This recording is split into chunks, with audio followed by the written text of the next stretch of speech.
you obviously had a list of images and patterns and certain things that you wanted in this film. And I know you went and shot a lot of it yourself, apart from the main shooting sequence in the house.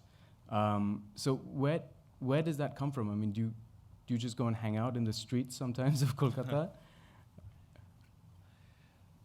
So most of it, I think, has come out of memories of childhood and while I was growing up.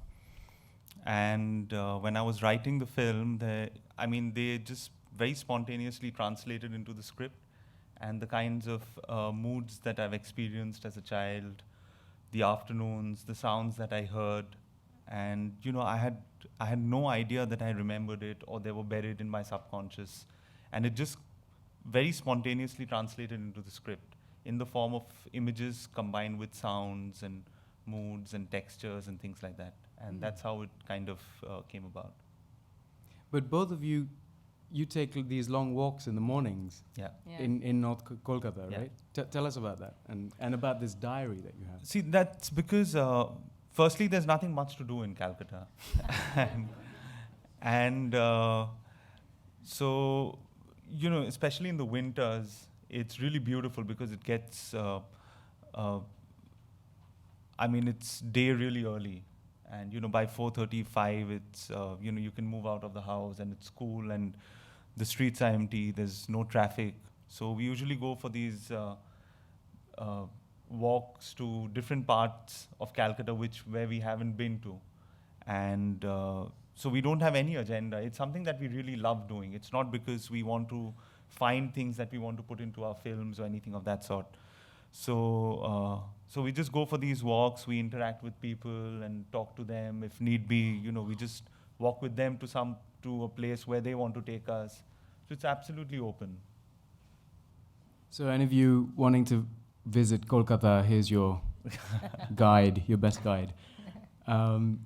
Your background is in, and I will get to you, Jonaki, so don't think I'm going to ignore you all evening. No, I will be happy if you do so. Your background is in graphic design, and which is interesting because watching the film, of course, we all notice that there's no dialogue. So what does the script actually have in it? See, it would be wrong for me to say that my background was graphic design, because my background started, way back in 1983. And it was everything that I had experienced that formed my personality and formed,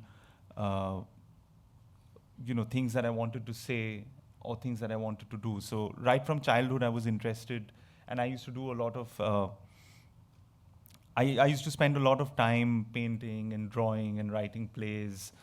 And so I was... Another polymath from Bengal. So I was learning Western classical music. So these were things that I really liked doing. And somehow my parents were never really worried about my studies. And I hated studying. I hated exams. And I was a very bad student. So, but they never really bothered about that. But I somehow managed to pass. So I spent most of my time doing all these things. And then after school, I went on to do graphic design because it just led me into graphic design, all my interests. So I was doing a lot of graphic design, and I trained myself in animation. And what was the question? Sorry. Yeah. The question was, what's actually in the script? In this, okay. And yeah. So there was a lot of... but thanks for that as well. So then when I was writing the film, everyone's saying that it's a film without dialogues, but I don't agree with that because there are no verbal dialogues in the film, but I feel that my film has more dialogues than most other films, but not in that form. And even when I write a film, even when I'm writing my next film, I can't really distinguish between spoken dialogues or visual dialogues or dialogues through sound. So that's just the way I am, and that's the way I kind of create, my expressions, whether it's painting or film I can't really distinguish between these things. And so this film, for instance, was written in words. It was written with sound and with a lot of drawings. And it was written in a very roundabout manner. So there were places where the sounds were written first as a part of the script. And then there were dialogues, then there were actions, and then there were visuals that were designed to complement that sound. So it was a very roundabout manner. Right. Well, if we're talking about, if we're talking about the fact that there isn't dialogue, I mean, there are quite a few things that, on the surface of it, that are absent from this film, and of course, in the storyline, there is the absence that they feel for each other. There are these holes when they're not with each other, which is for most of the film. You still feel the other person through what they're doing. In little details, a little soap bar, or the food in the fridge, and these little kind of things that we take for granted. And in many ways, it's a sequence of kind of seemingly mundane actions that when you put them together like this, they become very beautiful and poignant moments that we should all take more time to enjoy, like the sunset, for example. I mean, that was quite a bold move. Was that one take? Yeah, it was. It was, and you chose that one and went with it. Yeah. Yeah, and were many of the other kind of shots in the film, they were also one takes, working with the actors? How did you get this sense of like naturalism with them?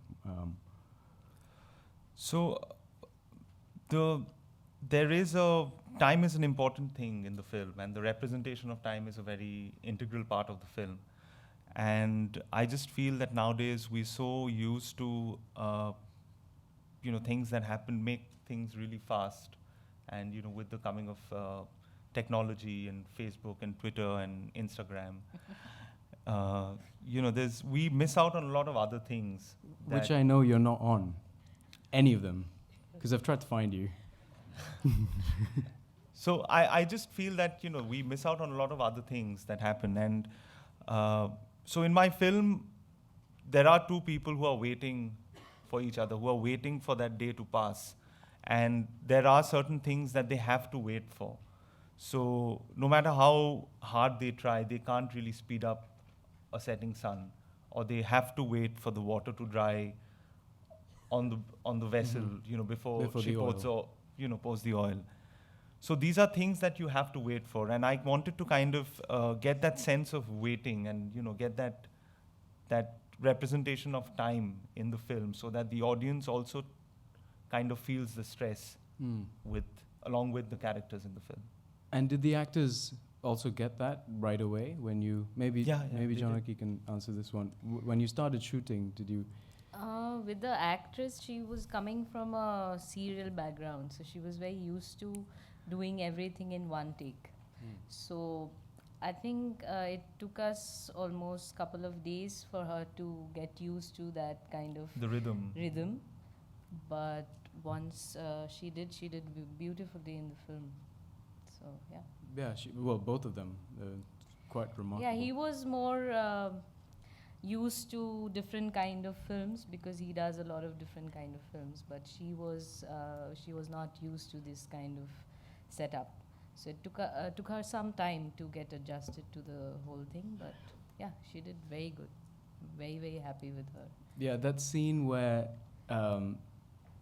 she comes into the house and she gets surprised by these trousers is just quite a marker. In fact, that was the scene that we workshopped her with, because that for me was the most difficult scene, and I think she did beautifully in that.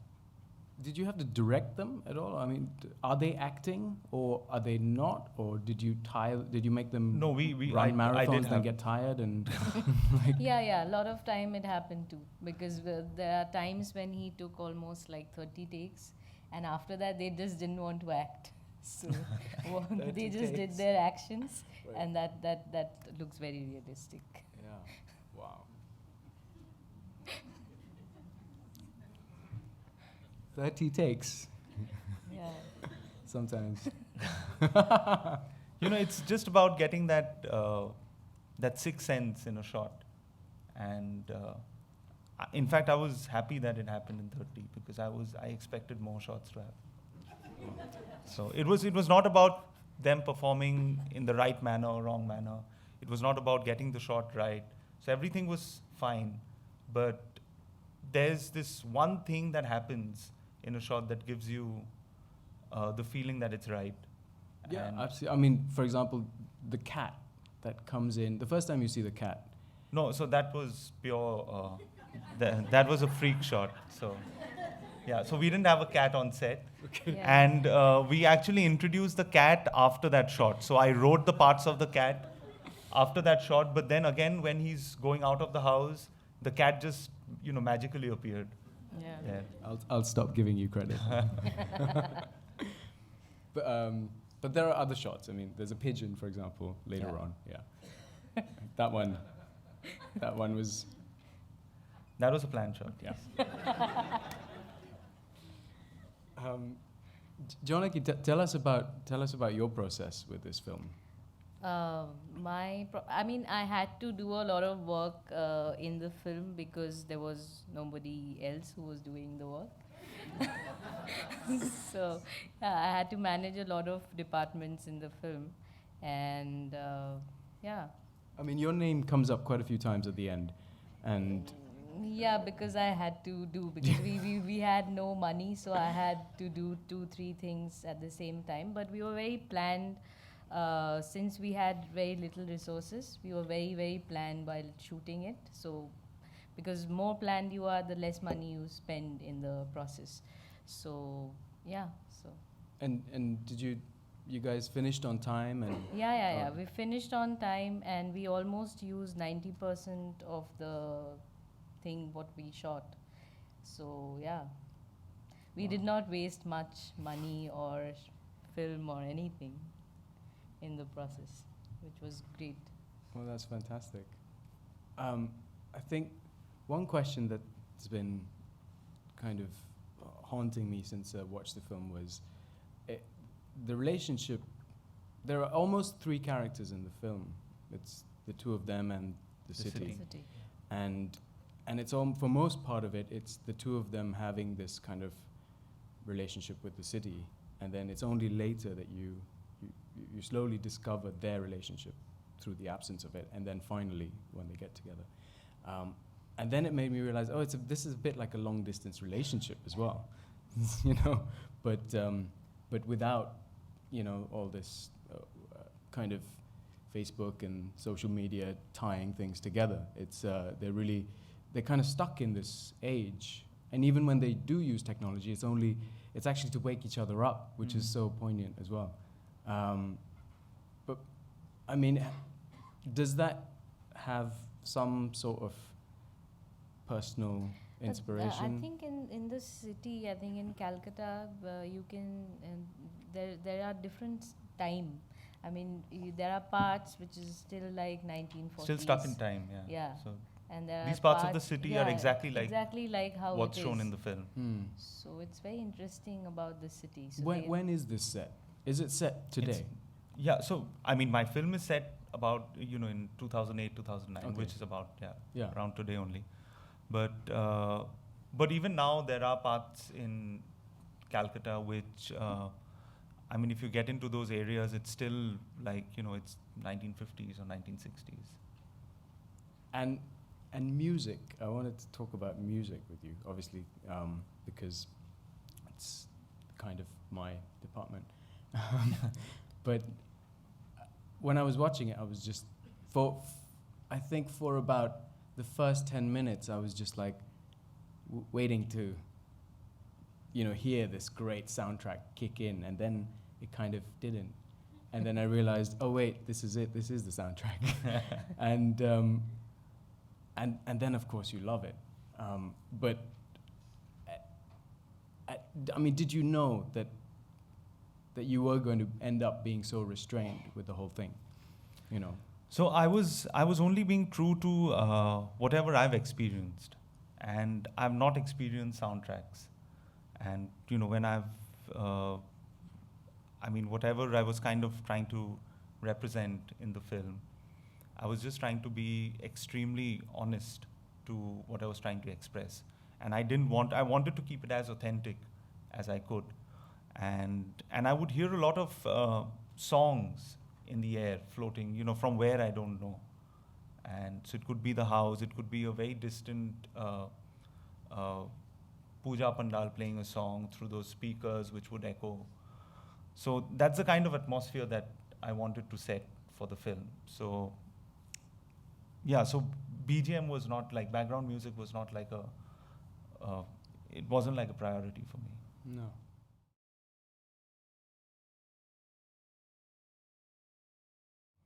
So we had a very small crew, and the lights that we worked with was, we used one shooting light because that's what we could afford, and the other light that we had was a bulb, and that's all we used. And I think we had a couple of practicals, like probably the room light or the street light. We changed the bulb in the room. We changed the power of the bulb in the room and things like that. And what was the question? Yeah, okay. So I started writing the film after I had read a short story by Italo Calvino called Adventures of a Married Couple. And I really loved the premise, and you know, he has a very objective viewpoint of the story. But when I started writing the film, as I discussed earlier, you know, it became more about my memories as a child. And you know, I've never seen elders around me display love physically or through words. I've never seen them, you know, hold hands. I've never seen them saying, "Come back fast, I'll miss you," and things like that. I've never seen that. So I've only seen, but I've also seen a very deep bond that they shared. And the expression of that would lay hidden, you know, in little objects, mundane tasks, food, how the brinjal is fried and things like that. So that I found very interesting. It almost became an exploration of that.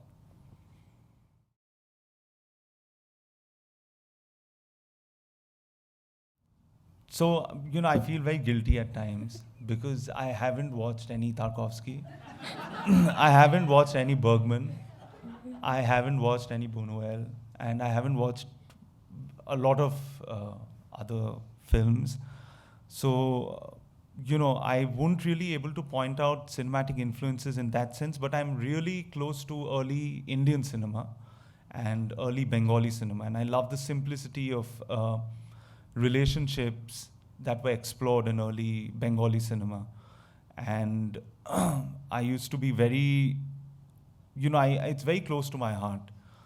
And so I'm sure there's some inspiration that you would find in that. And, you know, my representation of the relationships, or, you know, the way I take the shot, I don't know. I haven't really pondered over that and, you know, tried to find out.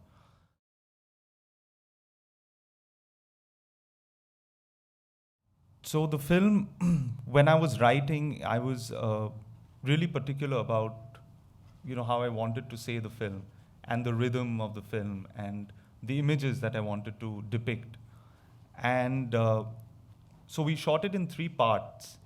So we shot 6 days first, and then I edited the film, leaving blank spaces out in between. So now I already had shots that I had designed for those blank spaces, but because of changes that had happened in the earlier parts that I shot, I had to kind of redesign those other parts so that it kind of fits into that design. And so this process, you know, kept happening through the film, you know, which is why, without which it would be difficult for me to achieve what I kind of wanted to achieve, or even get close to that. Yes. And I almost edited the film for a year because it was very difficult for me to get the rhythm that I wanted. And I still feel like kind of, you know, doing small changes, which is why I've been banned from watching the film. But so not me.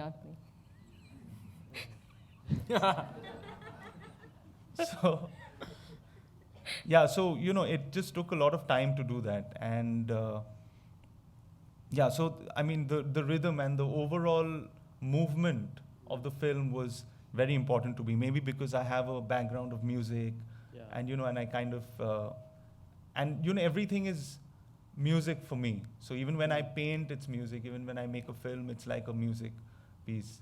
So which is why I was strongly against an interval when it released in India, because I kept telling the theater that it's like stopping a music concert right in the it's like stopping a song in between and saying go have your popcorn and go to the toilet and come back again. So I had a huge problem with that, but then I couldn't help it. But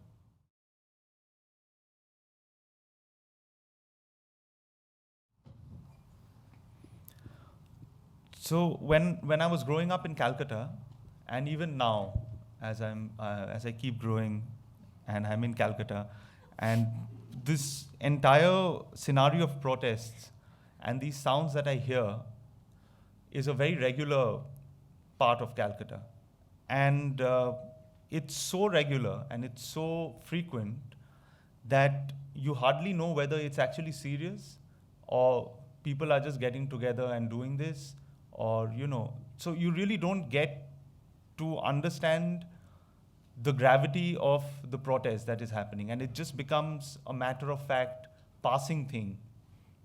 So that aspect of Calcutta was very interesting for me.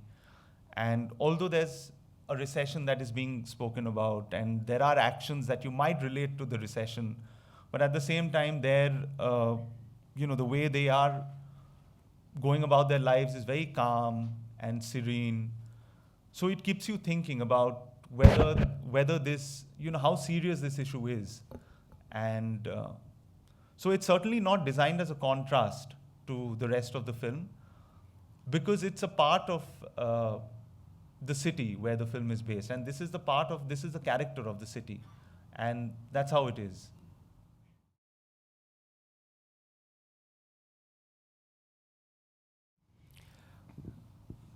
See, actually, I did not want to subtitle the political bits also, and I wanted it to remain like the songs, because, I mean, when an outsider goes to Calcutta and experiences Calcutta like how it is, we're not provided subtitles as such. So I wanted it to remain like that. But then there were issues with, making those portions a bit more relatable, because it has an integral part to play in, say, the interpretation of the film. Whereas the songs for me were more effective if the subtitles were not there for interpretation, because I really did not feel the need to communicate what it actually meant. And usually, I mean, songs like this, when they're subtitled, you don't really get the essence of what is actually being said. Because if, for example, Asha Jawar Majhe, if it's subtitled in English, it means something very, it's very ridiculous. So which is why, I didn't want to subtitle the songs. In your words, what is the translation? In between coming and going. So it's like, it's like Whoopsie Daisy if you want to subtitle it in Bengali. What is that? I don't know. Oh Mahash or something like that. I don't know what.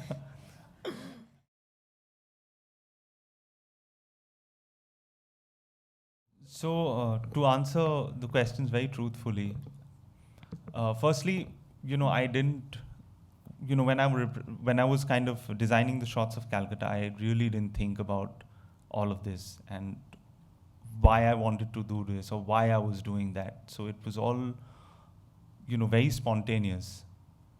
And over this 1 year, we've had so many criticisms and so many write-ups that it's actually kind of equipped me to say a lot of things about these bits that I've made. And it's quite amazing how other people have observed it. And I haven't, because it's come from me. So I think I did not want to, show parts of Calcutta or show iconic structures of Calcutta just for the sake of showing it, but I would rather follow the characters and their immediate surroundings and kind of depict Calcutta through sounds and moods rather than showing iconic shots or structures, because my film did not demand it and my narrative did not demand it. And secondly, about the forest, there were lots of scenes that I had written for the portion when they meet, and I was just not happy with anything that I was getting, because I wanted it to be mix of two things. I wanted to be a mix of a very deep feeling that they feel, and at the same time I wanted it to be visually a contrast to the mundane, the rest of the film, and a contrast in a way that I wanted almost to be like a pre-produced commercial image of love. So it was very difficult for me to find that combination. And so while I was looking for this place, I passed this forest and I went in for a bit. And so here I was, which looked like an exact, which looked like a Bollywood setting, and like a, trees and jungle, and, you can just imagine women, like the man and the woman, running around and hiding from each other and singing a song. But it was so calm and quiet, and what I felt there, synergized with my film. So, I just chose that setting as the film because, visually it gave a very cliched expression and representation of love as seen in Indian cinema. And the feeling that it gave was, an extension of my film.